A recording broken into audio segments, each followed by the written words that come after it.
په کوم مقام کې یاست تر هغه 10 چنده لوړ پرواز کولی شئ، فقط که تاسو پیل وکړئ، ځان ټیټ ونه بولئ او د ځان سپکولو جرم پرېږدئ. په خپلو شتمنیو باید تمرکز وکړئ او باید چې څومره ځان تاسو ګڼئ تر هغه تاسو لا ډیر ښه یاست.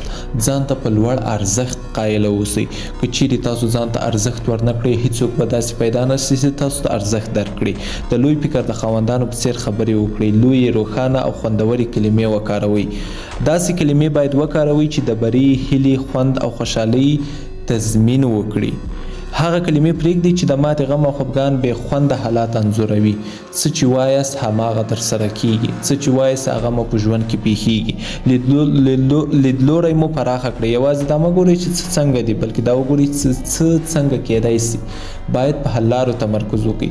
که تاسو یوازې په مشکلاتو تمرکز کوئ نو مشکلات به ومومئ، خو که په حل لارو تمرکز وکړئ حل لارې به مو مخې ته راسي، پیدا به سي. کار ته په لویه سترګه وګورئ، فکر وکړئ او په رښتیا فکر وکړئ چې ستاسې اوسنی کار مهم دی. راتلونکی بری په دې پورې اړه لري چې تاسې خپل اوسنی کار څنګه کوئ. څه چې اوس مهال تاسو ترسره کوئ ستاسې د آیندې تضمین همدا ستاسې اوسني کارونه کوي. له عادي مسایلو لوړ فکر وکړئ. په لویو موخو تمرکز وکړئ. په وړو مسایلو کې له نښتو وړاندې له ځانه پوښتنه وکړئ چې په دې ارزي او که نه. لومړی له ځانه هر وخت وپوښتئ چې تاسو یو ځای جګړه کوئ، په بې ځایه مسایلو له خلکو سره درګیر یاست، بې ځایه خبرې کوئ.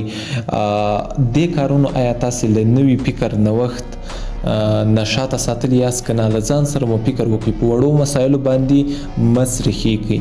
په یاد وساتئ تاسې له هر اړخه لوړ فکر کولی شئ، فقط که په ځان باور ولرئ او په خپلې پوره وړتیا او په پوره باور سره اقدام وکړئ.